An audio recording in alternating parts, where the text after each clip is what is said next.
Welcome back, E7 fam, to another balance adjustment preview, first thoughts and initial impressions video. This one's going to be for the February 17th, 2022 developer notes that were just posted. My name is Pat, and if you've never seen how I do some of these balance adjustment previews, I will, on the right-hand side of the screen, post the character as well as the things that I think the character needs to consider a successful buff or a good buff, at least, and I will do the same as well for the artifacts. There's a lot to cover, so let's start with the first character, which will be Solitaria of the Snow. So I personally felt like this character didn't really need anything in order to be good. Like, she's just really niche, but she's very good at the niche that she has. So if there was anything that needed to be changed, I guess it's you just wanted her to be less niche and more generically good, because I get it. It's a Moonlight 5-star. Not everyone has a ton of them. So to have one that just sits in your box and doesn't do anything, aside from being a niche counter to something like, Remnant Violet or Seaside Bologna, I get it. And sometimes you get to use her in a control comp.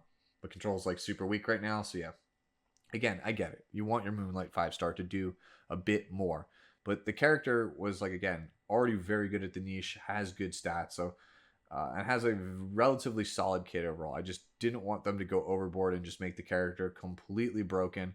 And we'll see with these round of buffs if that's actually the case. So the first thing they changed is they made it so the S1 is now a single target attack instead of an AoE attack. It now is a single target attack that has a 75% chance to dispel one buff from the target. And if they have Daydream, which they will for sure because of the changes that they're made to the S2 passive, it will activate the skill Fushha, which is a really interesting name for an attack. That is an AoE attack with a 25% chance to stun. So basically, you get the old S1 at the end. So now, instead of being an AoE stun that could not dual attack, you have a 75% chance to dispel single target attack that can dual attack, and then afterwards is an AoE 25% chance stun. So overall, better S1, but it does come at a price because it is an extra attack that you're now always going to have because you're going to always have Daydream.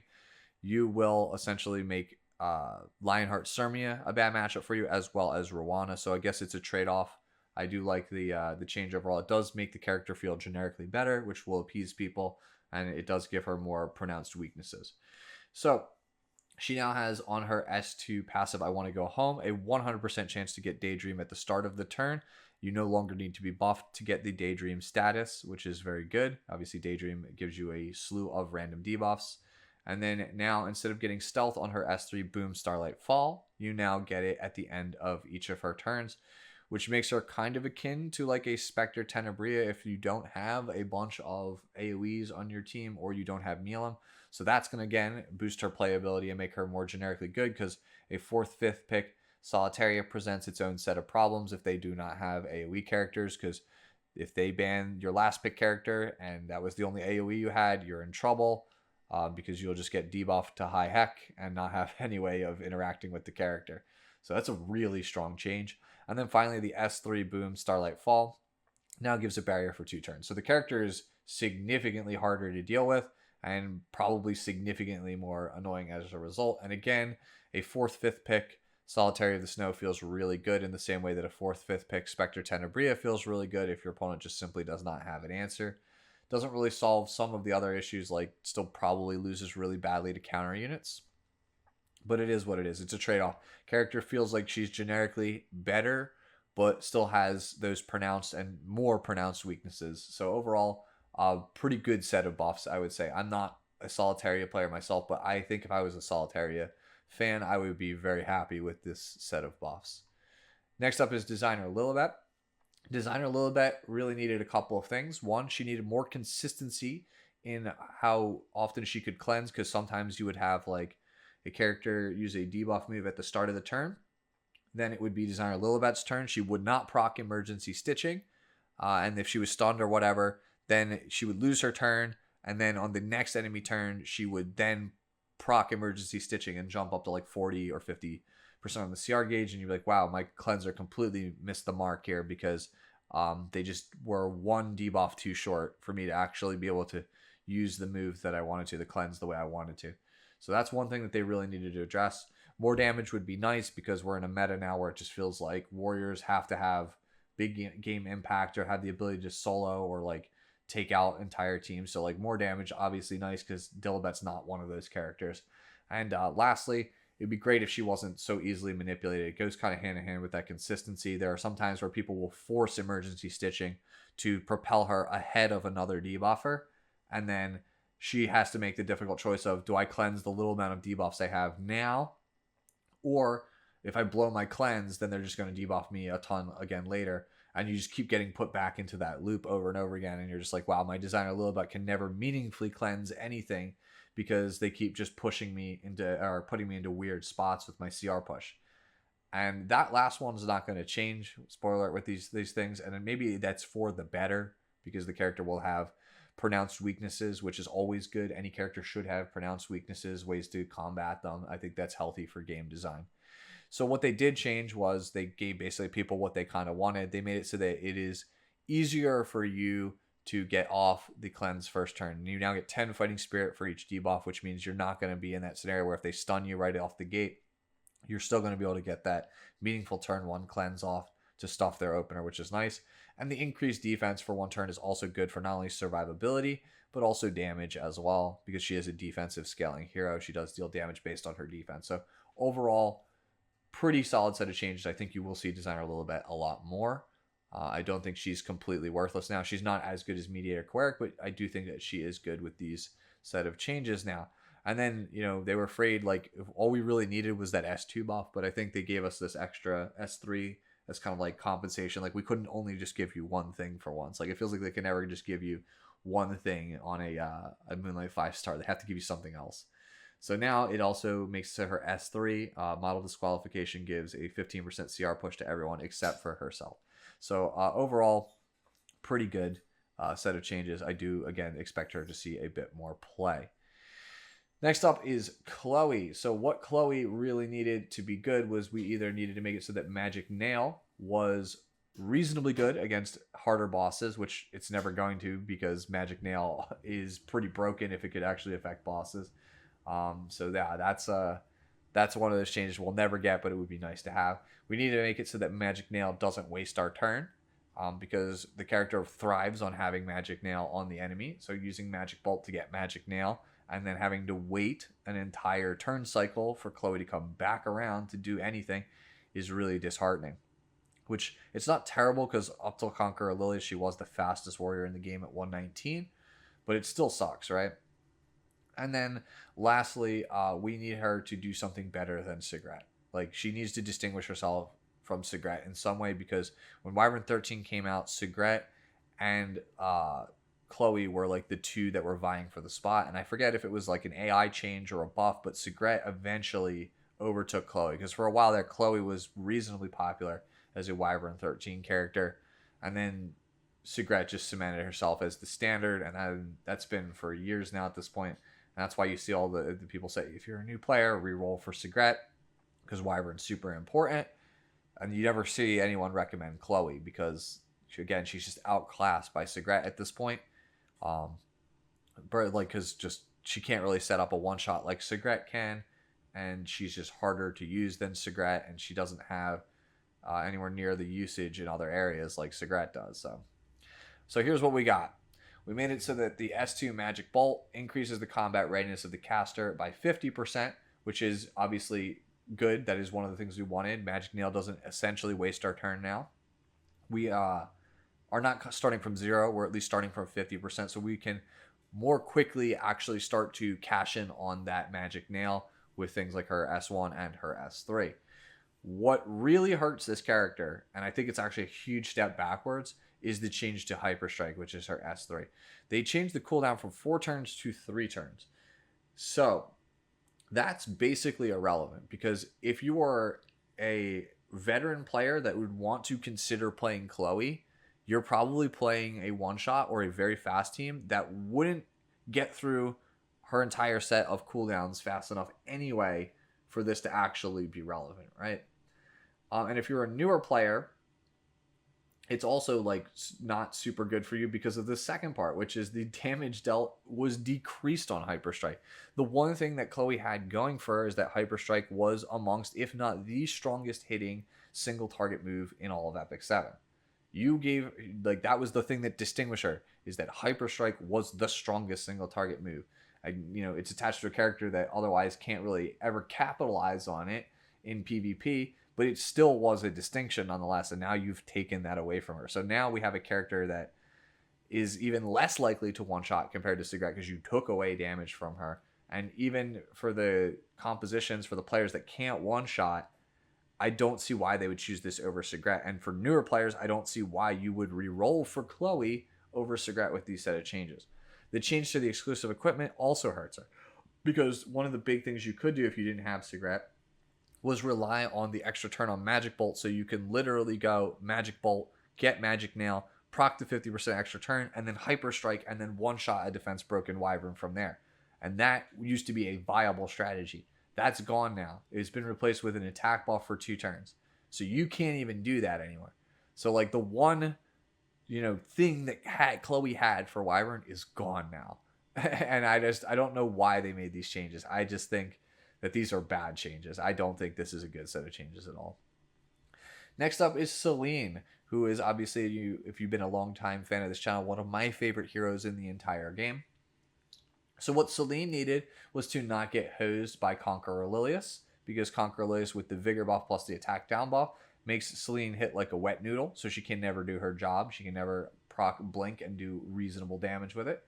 She also needed probably to be more like Politis in some ways, whether that's through a combat readiness push or some way to survive. She is a Scorpio Thief with terrible base defense parameters, so that sucks, because Politis as a mage with really good base defense, so she can be built like a brick. Her combat readiness allows her to have consistent turns when the opponent uses a non-attack skill. She can punish very, very hard.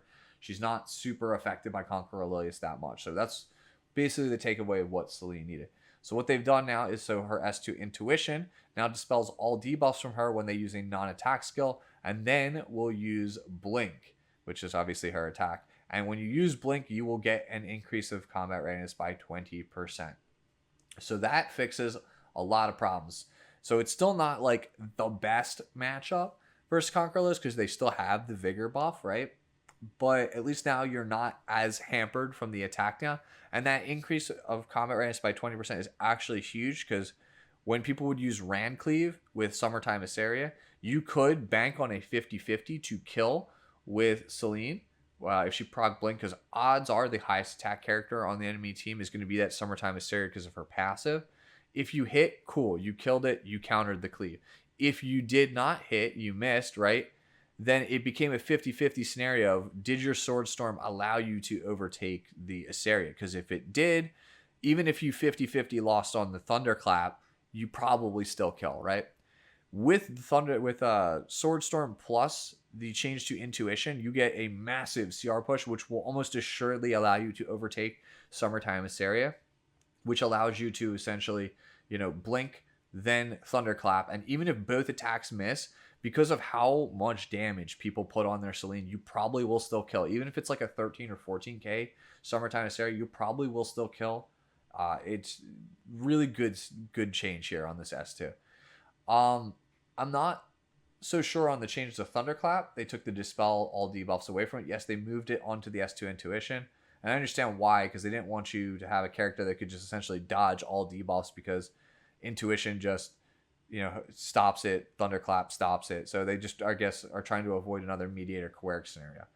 The healing decreased is the other part where I'm unsure about. Like, we got a barrier now for 2 turns, which is really good.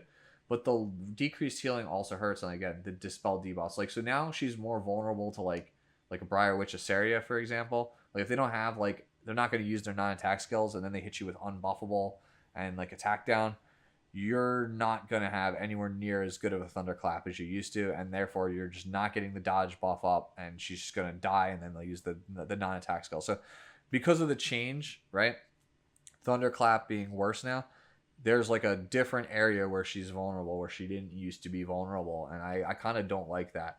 But overall, it's better for now than what it used to be. Like, I think I would rather have this version of Celine than the current Celine we have on the live servers. But again, I just wanted to point out that vulnerability that we have with this character now overall. The healing decrease, it used to be 30%. We'll see how it ends up being. If it's still like 25 or 20%, it's probably still fine. Like if it's like 10 or 15%, it's like, oh man, this is terrible.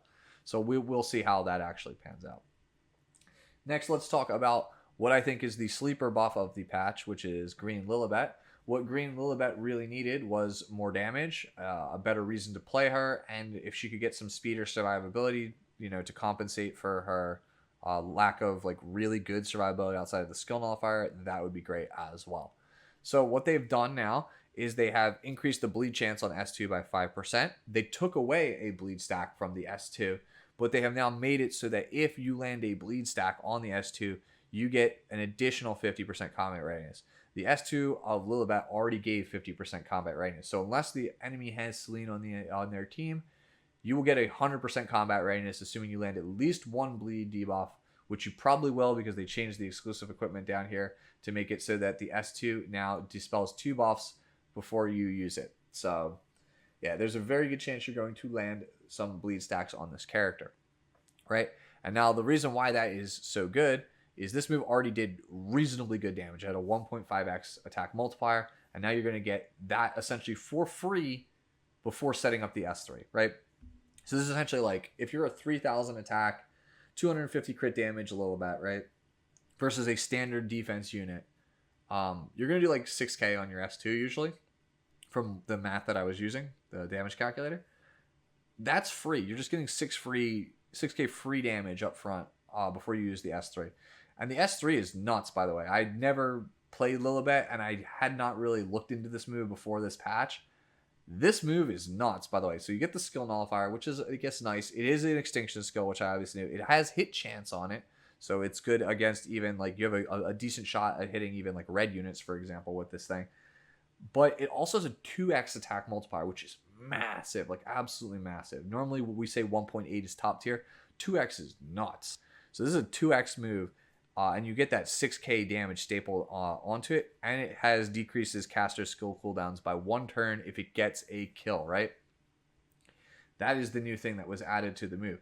That's insane because Snip Snip has a 3-turn cooldown, which means after you Snip Snip, that's 1 turn. If you get your second turn, that's Soul Cutter, that's your second turn. If you got a kill, you reduce the skill cooldown by 1 turn.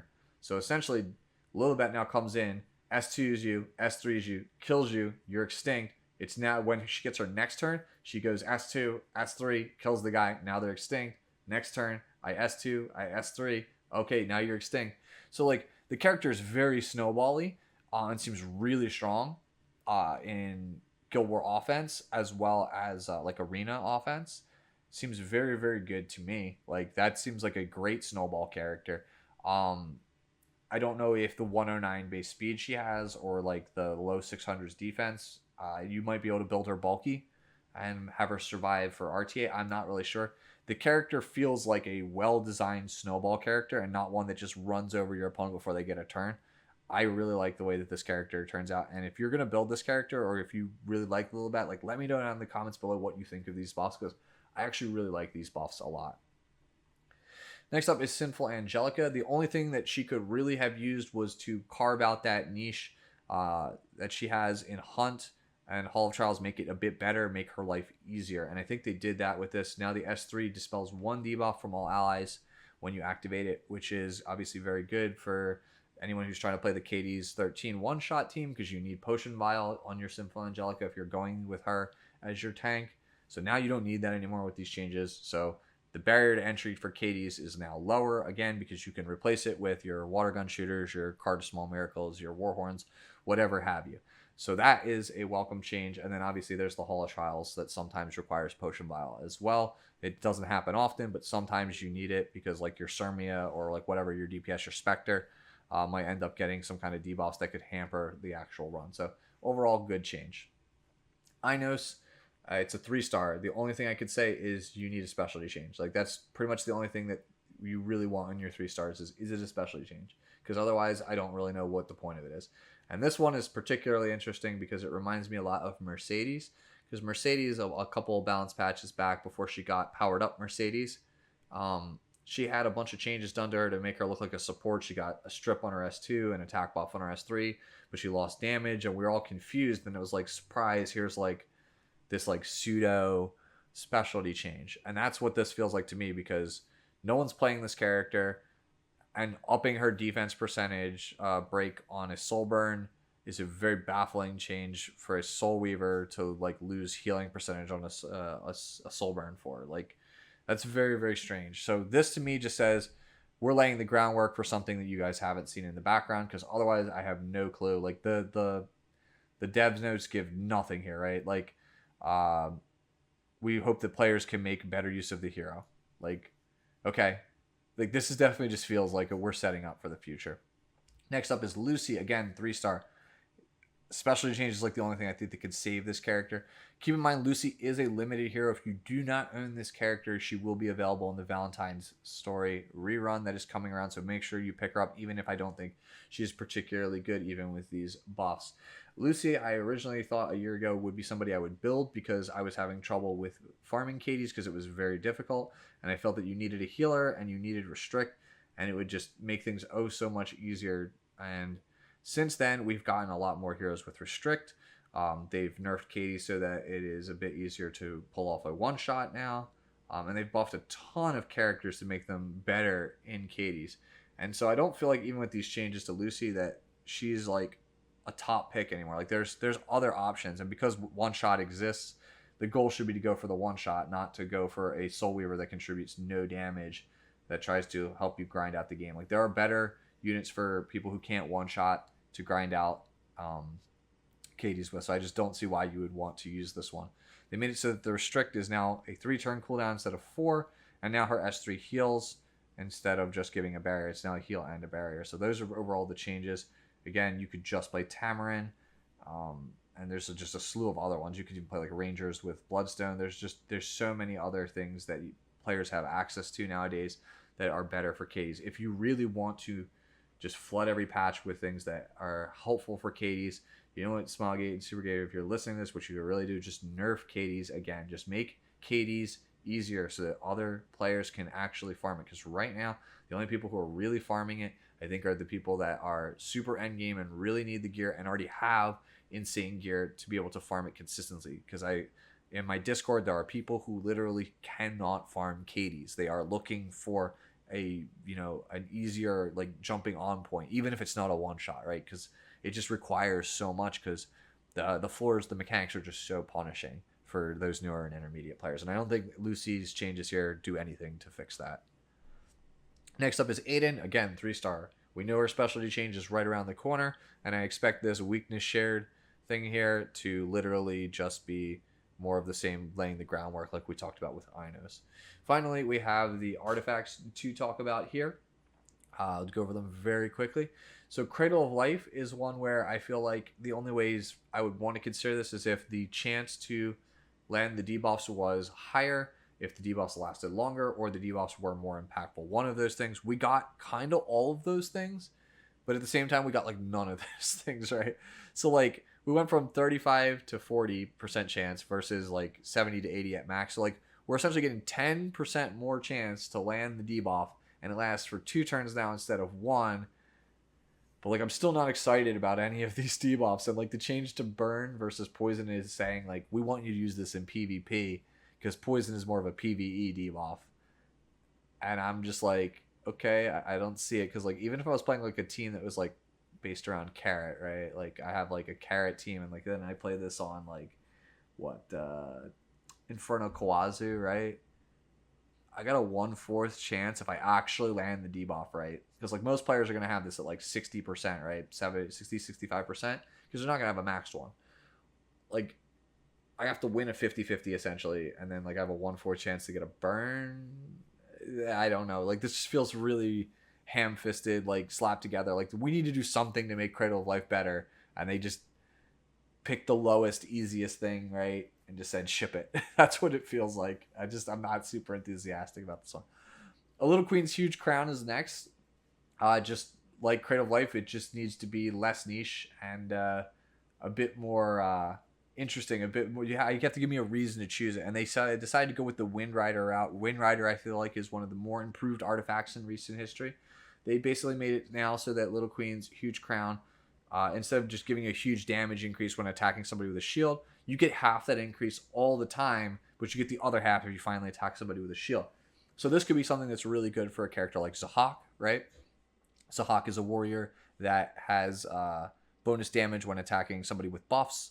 So yeah, this could be very good on him. Like, he's already pretty good with Merciless Glutton. This is very similar to Merciless Glutton, where it's like you get a bunch of damage up front, and then if you kill with Merciless Glutton, you get a CR push. Otherwise, you're just gonna get even more damage versus the buff. So like, I could see this being used on a character like Zahak. Overall, I think it's a pretty good change and a welcome one, because increase to damage is very good. Like, it's a lot better, in my opinion, than increase to attack. So I really like that one. So now let's talk about the final one, which is El's Fist. This one I'm not so sure about, because again, this one needs to be less niche, and then it needs to actually have a home because right now it's meant for a warrior that wants to be tanky, that scales off of attack. Quick, start naming warriors that are really tanky that want attack and not health, because like Red Ken is kind of it, because he's like attack and health. Like, you could say Apocalypse Robbie and Robbie, but those characters are probably better with health than attack, right? Even like Dark Corvus' character is way better with health. So I just have no idea who wants El's Fist, like, at all. If you know in the comments down below, like, who would actually want this or who could make use of this change, like, just again, let me know, because I don't see who's playing El's Fist even with this change. Like, you get the 10% extra attack in addition to what it already had. I don't think that does enough. Like, if it was increases damage by 10%, it would probably be kind of insane, and like, people would actually, I think, consider using it. But attack percent times 10 or 10% attack, no, I don't see it. I have no idea who would want to use this aside from Red Ken, and Red Ken is so in desperate need of a rework. He has like no hope, I feel like, of being a usable unit. So again, who's using this? So yeah, that's my thoughts on the patch overall. If I missed anything or you disagree, as always, let me know down in the comments below. Enjoy the rest of your Friday and the rest of your weekend, and I will hopefully see you all later. Have a good one now. Bye-bye.